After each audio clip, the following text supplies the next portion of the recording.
Hello my family, कैसे हैं आप? उम्मीद करती हूँ आप सब बहुत अच्छे होंगे। तो आज मैं पढ़ रही थी मिजोरम की एक स्पेशल ट्राइब के बारे में जिसका नाम है मारा।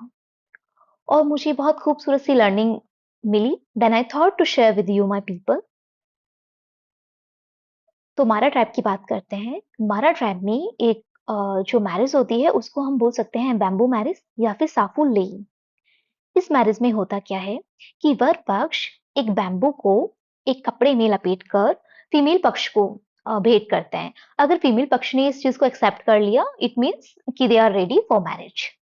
अब ये स्पेशली तब होता है, ये जो रस्म रस्म होता है ये स्पेशली तब होता है जब फीमेल और मेल एक दूसरे को बेहद पसंद करते हैं, लेकिन जो उनका फैमिली स्टेटस है इकोनॉमिकली, उसमें क्या है, डिफरेंस हो जाता है। या फिर फाइनेंशियली बहुत ज्यादा स्टेबल हो गया है male in comparison of female and vice versa. तो तब इस रस्म को स्पेशल तौर पर किया जाता है। तो मुझे यहाँ से सीखने के लिए क्या मिला? मुझे सीखने के लिए ये मिला कि ये इस रस्म को यहाँ पर क्यों प्ले कर रहे हैं, ये रस्म क्या डिपिक्ट कर रही है।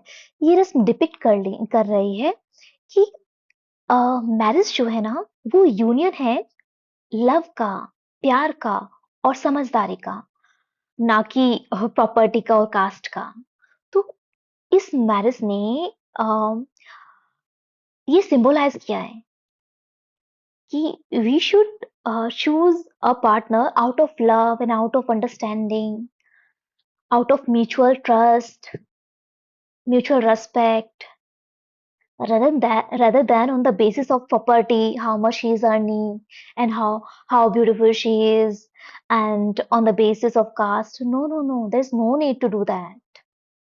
और अगर हम ऐसा कर रहे हैं, क्योंकि सो कॉल्ड डेवलप्ड सोसाइटी जैसा कि बोला जाता है, उसमें क्या हो रहा है, बहुत सारे केसेस अभी मैं पढ़ती हूँ तो मतलब देखकर बहुत तकलीफ भी होती है कि a woman, her name is Devika, Bangalore case, I think it is.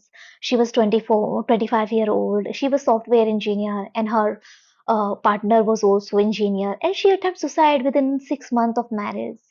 Why she attempted suicide? She attempted suicide because they were asking the uh, partner was the male partner was asking for the dowry from her side, and she was not like capable enough. No, no capable enough. matlab, like she don't want to force a parent for the dowry, and she attempted suicide. It is not a one case.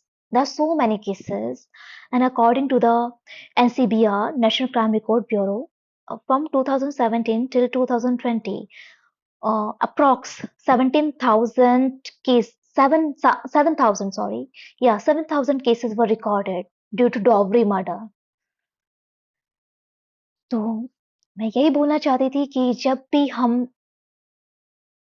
किसी relationship में जाएं या फिर हम अपने partner को choose कर रहे हैं शादी के लिए, तो प्लीज मत कीजिए ना ये कि लड़का कितना कमाता है, हाँ जी, सरकारी नौकरी है या नहीं है, या फिर कि लड़की आपकी कैसी दिखती है। मतलब जब होता है ना, जब मैं न्यूज़पेपर पढ़ लेती हूँ तो देन आई फाउंड समथिंग, ये कॉलम होता है इंटरेस्टिंग, देखूं क्या चल रहा है, बस जानने के लिए। तो देखती हूँ उनको लड़की चाहिए, सुंदर कन्या चाहिए, ये लिखा होता है। और लड़की वालों की तरफ से भी रहता है कि हमको ग्रूम चाहिए, ठीक है, क्लास वन ऑफिसर चाहिए। भाई क्लास वन ऑफिसर क्यों चाहिए तुम्हें? वो ढूंढो ना, क्या ढूंढ रहे हो? प्रॉपर्टी ढूंढ रहे हो आप लड़के की? ये नहीं देख रहे हो कि लड़का आपकी लड़की को कितना चाहता है, पसंद करता है, आपकी लड़की को रेस्पेक्ट करेगा या नहीं करेगा? ये चीज फाइंड आउट कीजिए ना।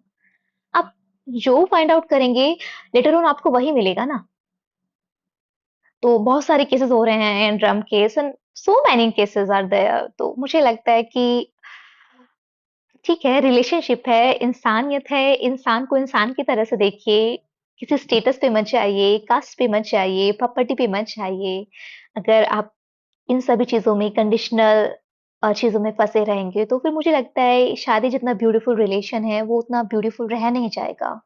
और इन द एंड फिर हमको रिजल्ट मिल जाते हैं जो हो रहा है। तो that's a beautiful learning which we can learn from Mara tribe. Choose the partner out of love, not out of status, not out of his property, not out of her external beauty. See some internal beauty in her.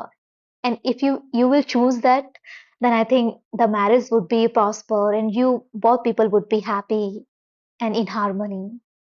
I hope you get my message which I wanted to convey you, my people.